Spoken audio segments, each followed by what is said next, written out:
Tenemos a un invitado, Fernando, importante por la coyuntura que se presenta, porque no solamente ha venido a compartir con nosotros los resultados o hacer un balance del trabajo efectuado durante 2023, sino que además a atender un problema del que hoy se está hablando, porque va a afectar, si esto llegara a suceder, a un grupo importante de personas y el impacto, sobre todo, en la calidad de vida de estas personas que no van a contar con el medio de transporte, y me refiero, por supuesto, al corredor morado, que dejaría de operar desde el lunes 4 de marzo por una deuda millonaria de más de 300 millones de soles, va a dejar a muchas personas en el aprieto de perder por lo menos media hora más.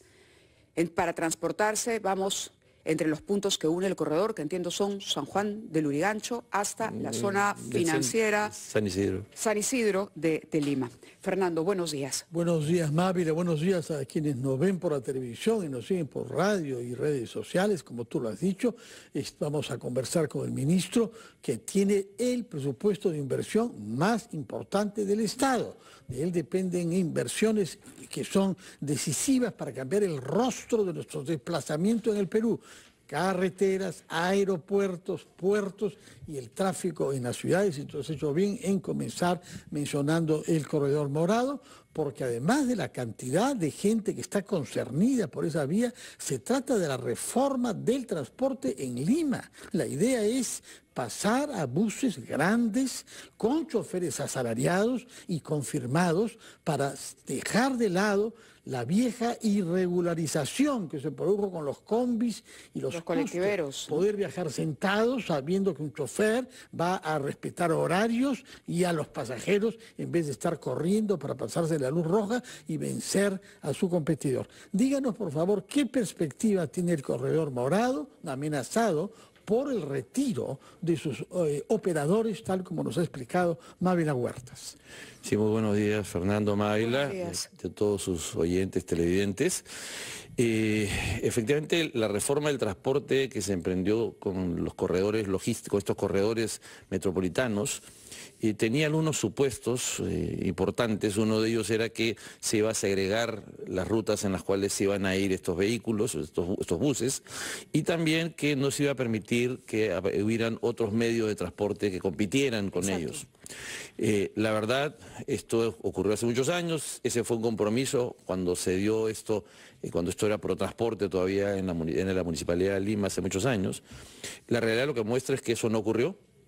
Y entonces en ese marco es que la ATU, que es la que está ahora encargada justamente del tema del transporte urbano en Lima Metropolitana y Callao, tuvo un acuerdo, un trato directo con los concesionarios, particularmente con el concesionario de la línea morada, y de corredor morado, perdón. Y después de una negociación, donde además hubo un amigable componedor, se llegó a un acuerdo de una compensación por justamente los compromisos que no se habían cumplido a lo largo de los Estamos hablando años. De esos 300 millones de soles. Exactamente. Inicialmente eran 491 millones, pero esto se ha reducido a 300 millones. Igual es un monto importante, ¿no? Exactamente. Entonces, lo que estamos en este momento es justamente conversando con el MEF, no solamente por el tema de la disponibilidad del recurso, sino sobre todo porque tenemos ahí algunas interpretaciones en relación a si el contrato permite o no el pago de esta compensación en el marco del trato directo o no. Así que, en principio, si no resolvemos este tema, que parece que eso es lo que va a ocurrir, lo que vamos a hacer es sacar una norma justamente que nos habilite a pagar esta compensación y a resolver la problemática de estos corredores en general, porque tenemos ahí un importante número de personas que se desplaza todos los días para trabajar desde el norte de la ciudad hacia la zona central, el centro financiero y viceversa, pero además que conectan con otras zonas de la ciudad también. O sea, no solamente ¿Eso es el quiere destino decir que desde el Ejecutivo se están haciendo todos los esfuerzos para evitar que el corredor deje de operar el lunes 4 de marzo? ¿Podrían llegar a esa fecha? Estamos corriendo justamente para evitar llegar a esa fecha sin ningún pronunciamiento. O sea, queremos pronunciarnos antes. Bueno, entonces, el 4 de marzo es una fecha crucial para conocer si se salva o no el modelo que se ha adoptado para la reforma del transporte en Lima. Sí, Fernando, y es por eso importante esta preocupación de rescatar el modelo. Creo que no debemos permitir que el modelo caiga y regresemos a una situación como la preexistente a ese modelo, que no era justamente la mejor para nuestros ciudadanos, ¿no? Hay otro tema que ha despertado un gran interés entre los eventuales usuarios, que es el proyecto de tren desde Barranca hasta Ica, es decir, 500 kilómetros de la carretera panamericana del Perú, lo cual supone más de una tercera parte de la población total de nuestro país en ese tramo. Y sería algo notable porque en el país tiene cada vez menos trenes, hemos apostado por los autos y por el transporte con combustible, y hay una gran expectativa, por lo pronto, para desplazarse dentro de Lima misma, hacia el norte y hacia el sur. Pero el proyecto, como digo, recorre desde Barranca hasta Ica. Díganos en qué está ese proyecto, cuál es el presupuesto y qué hace falta para que se produzca ya una licitación y se conozca un calendario. Sí, bueno, esta es una noticia, Fernando, que hemos hace unos pocos días anunciado. En primer lugar, el tramo de Lima a Ica, la verdad de Lurín concretamente a Ica. Este tramo ya terminó el perfil de viabilidad, el proyecto está a nivel de viabilidad, entonces el perfil ha sido viable y lo que tenemos que hacer ahora es el expediente técnico y luego seleccionar a la empresa que va a hacer la obra, la construcción de la obra, y como tal hacer el seguimiento, ¿no? Por las dimensiones del proyecto, por la complejidad, y además el Perú digamos, dejó de tener vías férreas y más bien redujo su disponibilidad de vías férreas en los últimos 50 años. Lo que creemos es que esto hay que hacerlo en el marco de un convenio de Estado a Estado, del gobierno a gobierno. Así que vamos a elegir a un gobierno que haga justamente este proceso, el de la elaboración del expediente técnico y también el de la selección de la empresa constructora y después también el de la elección de la empresa que va a operar y mantener esto por 40 años. En paralelo, mientras que ya terminamos el perfil de Lima-Ica y está viable, acabamos de adjudicar la buena pro a la empresa que va a hacer el estudio de perfil para el tramo del Callao a Barranca, ¿no? Y esto es el norte, ya no hay. Es el norte, exactamente. La idea es que una vez que se termine este perfil, quien haga el estudio técnico sea el mismo que va a hacer el estudio técnico para el tramo de Lurín a Ica, porque también él va a ser el que va a hacer la selección del constructor y también el operador va a ser el mismo, ¿no? En una etapa inicial, nuestros cálculos nos dicen que vamos a tener que ir probando cómo crece la demanda del tramo de Lima-Cañete, que es el tramo que tiene mayor intensidad de transporte de personas. El tramo hacia el sur no tiene tanto tráfico de carga por tren, digamos, potencial, sino más de transporte de personas. Entonces queremos mirar el transporte hasta Cañete para ver si es que la demanda que hoy día existe se desvía, cuánto se desvía la demanda. El cálculo inicial, el proyecto es hecho con un cálculo de 15%, pero si pasamos a casi 30, 35%, el proyecto pasa de ser cofinanciable a ser autosostenible. Entonces, con lo cual, si crece bien hasta Cañete, podríamos crecer a Ica, o sea, hacer una segunda expansión a Ica sin ningún problema, ¿no? Entonces, de acuerdo. Y lo mismo a Huacho. Exactamente lo mismo. Permítanos cumplir con la pausa comercial en este momento, son las 8:16, pero al volver nos gustaría también que nos ofrezca alguna palabra sobre la situación en la que se encuentra el proyecto del aeropuerto de Chinchero, porque también hay una comisión, usted ha anunciado la formación de una comisión para hacerle un seguimiento a esa obra también, que aparentemente avanza lento y que además se ha desarrollado en medio de una tremenda polémica. Vamos a conversar sobre este y otros puntos con el ministro Raúl Pérez Reyes, pero nos vamos a la pausa a las 8:17 y regresamos en Ampliación de Noticias. El tren al sur hasta Ica y también hacia el norte, hacia Barranca. Yo quisiera una palabra, pero Mávila le había preguntado. Sí, pero cosa. terminamos. Sí. El tema de, si quieres, abordamos el tema de los trenes primero y luego paso a preguntarle por Chinchero al ministro. Claro que sí. Creo que esos trenes había contestado ya, diciendo que sí, quizá van a poder ser financiables si es que hay bastante uso, ¿no? Sí, aquí el tema es simplemente si lo vamos a financiar, o sea, cuánto financia el Estado del proyecto. Y eso va a definir el alcance. O sea, la verdad, el tramo Lima-Cañete se hace con la finalidad de mirar si la demanda va a trasladarse fuertemente hacia este servicio y en cuyo caso el proyecto pasa a ser casi autosostenible. Si no lo es así, será cofinanciado por el Estado, pero igual va a ir. O sea, el proyecto no depende, o sea, la viabilidad del proyecto no depende de cuánto cofinanciamiento se tiene. O sea, eso va a estar claramente. Estamos hablando de un tren que arranca en Lurín y va a ir pasando, por ejemplo, por Punta Negra, por Chilca, Mala, Cerro Azul, Cañete, va a ir acercándose justamente a un importante número de ciudades en la cercanía de Lima, por eso se llama tren de cercanía, y que va a cambiar la forma en la cual nos transportamos hoy día. Por ejemplo, hay muchas personas que hoy viven en Pucusana o en Chilca y trabajan en Lima y que toman combis o taxis colectivos para venir a Lima y que van a poder utilizar, porque además los precios, que son los que se estimó el proyecto, son los precios que hay en el mercado hoy día. O sea, con lo cual a una persona debería convenirle venir por tren. ¿Y eso va a ser realidad? Este es un proyecto que el expediente debería estar más o menos en año y medio y la construcción debería comenzar más o menos hacia el 26, en el primer semestre 26 y terminar en el 2031-32. Porque el tiempo siempre es algo que le juega en contra al país con los grandes proyectos y por eso yo quería preguntarle por la situación exacta de la construcción del Aeropuerto Internacional de Chinchero. Según el contrato, debía ser entregado en julio del 25. Sin embargo, eso no va a ser posible, el avance todavía es muy poco y entiendo se está estableciendo un nuevo cronograma. Sí, ahí hay varias cosas que han impactado. Primero, el COVID ha tenido un impacto en el proyecto. La segunda cosa es en los tiempos del COVID, me refiero a la etapa inicial sobre todo. Y luego lo que hemos tenido es que el proyecto es un proyecto en el cual, digamos, a diferencia de otros proyectos donde se hace todo el estudio primero de ingeniería y luego se construye, en este caso se va haciendo el diseño y se va construyendo, digamos, de forma secuencial. Y entonces lo que ha ocurrido es que, como los gobiernos tienen tres actores fundamentalmente. Bueno, el Estado obviamente de un lado, el Estado peruano en este caso, pero del lado del convenio mismo tenemos al gestor de proyectos que se llama el PMO, ¿no? Que es el que hace toda la contratación de las empresas, ¿no? Luego está el que hace la supervisión de la obra, y de las obras y el diseño, y luego el constructor. Y en este caso lo que ha ocurrido es que el supervisor ha ido, digamos, cuestionando algunos de los diseños que se presentaron por parte del constructor. Ha habido obviamente una serie de discrepancias técnicas. Todo esto es una discusión técnica y eso retrasó también el proyecto.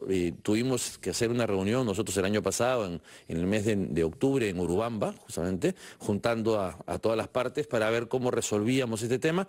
Y por eso es que tuvimos ahí un impulso fuerte, la obra se reinició rápidamente y avanzamos casi al 11%, que es con lo que se terminó en el mes de diciembre, a pesar de que tendríamos que haber estado en 20%. Pero estos atrasos en el diseño, más la etapa inicial además de las lluvias, hicieron que no se llegara a la meta. Pero a esto adicionalmente surgió un problema y es que tenían ellos en el marco del contrato, el contratista tenía que cumplir unos hitos, particularmente documentarios, para poder recibir un adelanto y esto no ocurrió.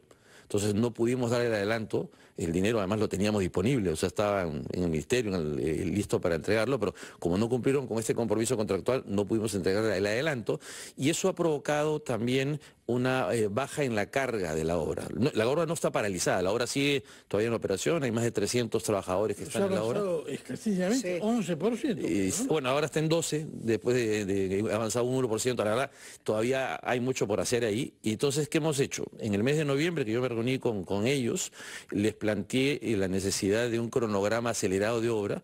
Ha habido unas idas y vueltas, la verdad lo han presentado después de muchas insistencias nuestras. Marzo 2026, me parece que es la fecha que se ha anunciado. Estamos planteando más o menos marzo 2026. Pero los supervisores dicen que no se va a poder cumplir con esa fecha. Bueno, la verdad, el que ha hecho esta opinión es el PMO, el gestor del proyecto, Chinchero. Pero yo preferiría todavía esperar a qué es lo que dice el supervisor, que es el que está revisando el cronograma de obra acelerado que nos han presentado el viernes pasado el constructor, y ahí recién plantear una fecha, pero la ventaja es que este cronograma acelerado y ahora resolviendo el problema de recursos, porque el presupuesto digamos, el proyecto tiene un presupuesto aprobado solo este año nada más, y está en nuestras cuentas, son 510 millones de soles. Es decir, o sea, el problema no es falta de recursos y la voluntad política del gobierno de ir con este proyecto está clarísima. Bueno, o sea, vamos con este proyecto. Por otra parte, puesto que hablamos de aeropuertos, díganos también algo sobre el de Lima, porque parece que se ha producido una descoordinación entre el plan de construcción del terminal propiamente tal terminal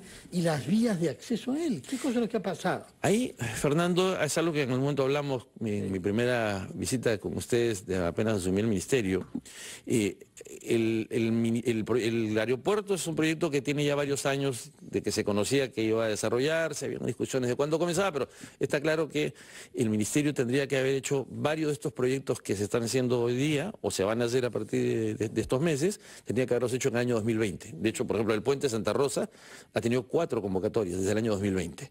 ¿No? Comparte la problemática de la contratación pública e incluso lo quisimos hacer por obra, por impuestos, y tampoco salió. Entonces lo que hemos hecho es, ya cerramos un acuerdo con el gobierno francés, que es el que está haciendo la línea del viaducto de Santa Rosa y que llegaba 100 metros antes de este puente y ahí lo hacía el Estado. Entonces lo que hemos hecho es, hagan todo, que hagan toda la vía completa. Antes de que termine y de que nos gane el tiempo, perdóname, ministro, una palabra sobre Corpac, por favor. Bueno, en Corpac... Ese suspiro. Últimamente... ¿Qué anticipa sobre su respuesta? No, lo que pasa es que, la verdad, en mis experiencias previas del ministerio, el sector, la parte más compleja del ministerio siempre es la parte de carreteras, pero en los últimos años Corpac se ha convertido en un actor importante y no siempre para bien, ¿ok? Y creo que tenemos ahí algunas mejoras que hacer. ¿Y diría eso hoy? ¿Que aplica a la situación actual de Corpac? ¿Es un actor que no está aportando para bien? Sin ninguna duda. O sea, el año pasado han ejecutado el 22% de su presupuesto. Por eso es que estamos haciendo cambios al interior de Corpac, porque no podemos darle recursos y que solo gaste el 22% de ellos. O sea, sobre todo habiendo tantas necesidades. O sea, que aeropuertos cerrados. Además, bueno, por suerte ya van a abrir ahorita nuevamente el de Jauja. Bueno, el de Jauja no se cerró totalmente, pero ahora van a volver de nuevo a entrar todos los vuelos. Igual la problemática con el aeropuerto de Jaén, ya aprobó el directorio el tema del pavimentado en caliente, que era todo un problema de ingeniería que ya estaba resuelto, pero que se resistía, digamos, la dirección de Corpac a aceptar que había que hacer esto. Ya lo aceptaron y entonces estamos resolviendo también ese problema. Pero también está el problema, que quizás era el motivo de tu pregunta, Mabel, el tema de los controladores. Sí. Y ahí lo que ha ocurrido es que... Adivinó. Ese era el tema. En los últimos años, y buen número de años, la verdad, no hemos asegurado que haya un número importante de controladores, radaristas, suficiente como para que la operación no requiera que los actuales operadores y radaristas tengan que hacer tiempos extras, ¿no? Horas extras. Pero eso supone que un puñado de controladores está ahí, enquistado, y no va a dar su brazo a torcer. ¿Por qué? Porque las horas extras les convienen. Mire, yo creo que el problema ahí no es de los controladores, el problema ha sido la gestión. Porque los controladores pueden querer muchas cosas, pero finalmente quien tenía que resolver el problema de que hubiera más controladores era la administración, o sea, la gerencia. Había un temor de que le paralicen todo, ¿no? Bueno, vuelos, retraso de vuelos, yo creo que lo que no puede ocurrir es que sobre la base del temor dejemos de hacer lo que tenemos que hacer. De acuerdo. ¿Qué es lo que estamos haciendo nosotros? Hemos hecho un acuerdo ya con la Fuerza Aérea, vamos a tener 25 oficiales de la Fuerza Aérea, especialistas en radares, a los que vamos a capacitar con la Fuerza Aérea Brasileña, que son expertos además en el manejo de radares y de control de tráfico aéreo, y de forma tal que nos permita tener ahí un importante contingente. Es una buena noticia. Regresemos a tierra firme con el proyecto de la carretera central, que se le reprocha. Permíteme ahí, Fernando, para cerrar el tema del aeropuerto de Lima. El puente Santa Rosa, el definitivo, que es el que sale ahora con el gobierno, no va a estar para el inicio del aeropuerto. Pero lo que sí va a estar son 2 puentes temporales que se están construyendo actualmente. O sea, estamos justamente ahorita ya en la parte de ingeniería, tenemos a la empresa contratada, tenemos los puentes listos, se han estado haciendo la semana pasada todas las diamantinas, ya se cerró la zona y ya se hizo el dimensionamiento de los pilotes, van a poner 16 pilotes de 1.5 metros de ancho. Noticias. O sea que en diciembre podremos ir al nuevo aeropuerto por vías nuevas. Exactamente. Con puentes baile y provisionales. Puentes temporales, ¿no? Y que van a acceder desde Morales Duárez, que es el acceso principal al aeropuerto para los ciudadanos. Entonces, cuéntenos sobre la carretera central. Se habla de un proyecto actualizado de 24.000 millones de soles, el más grande de la historia del Perú. Yo creo. Sí, y uno de los proyectos más grandes de América Latina, sobre todo, no solo por el monto, sino por el reto de ingeniería que implica. Es una autopista de altura, ¿no?, de montaña además, tiene 185 kilómetros de largo, de longitud, son 33 kilómetros de túneles, o sea, es una vía, además la mayor parte de ellas con viaductos elevados para mitigar los impactos de los fenómenos climatológicos, particularmente los huaicos, que es una cosa que caracteriza a la actual carretera central, ¿no? Y es un proyecto que reduce notablemente el tiempo. Hoy día en la carretera central sin tráfico uno hace casi 6 horas. Desde Ate hasta La Oroya. Y con este proyecto se hace aproximadamente entre 2 horas y media y 3 horas. La verdad, incluso si vas encima de 75 kilómetros podrías hacerlo hasta menos de 2 horas y media, pero entre 2 horas y media y 3. O sea, estás hablando de una importante reducción de tiempos, de combustible, de emisión de contaminantes, y es un proyecto además que lo que busca es impactar en las zonas urbanas, y por eso tiene el costo que tiene que ver con la cantidad de túneles. Hay un túnel de 5 kilómetros en la zona urbana, los viaductos elevados en la zona de Cieneguilla para no impactar también a las familias de Cieneguilla, ¿no? Y además tienen disipadores de ruido, o sea, las familias no van a sentir el ruido de un viaducto que está a más de 50 o 100 metros, dependiendo de la zona de altura. Entonces, es un proyecto muy importante que posiciona al centro del Perú en una condición muy competitiva de cara a su oferta agroexportadora, a su generación de empleo. Yo creo que el Perú le debía al centro del Perú esta carretera hace muchos años. Creo que es una cosa importante, ¿no? De acuerdo, ministro, suena estupendo, pero estaremos pendientes y haremos un seguimiento minucioso de eso para que avance. Resultados es lo que quiere ver el país. Ha sido el ministro de Transportes y Comunicaciones, Raúl Pérez Reyes, aquí en la cabina de RPP, en Ampliación de Noticias. Si ustedes quieren volver a escuchar la entrevista, pueden ingresar a rpp.p. Vamos a la pausa, 8:33.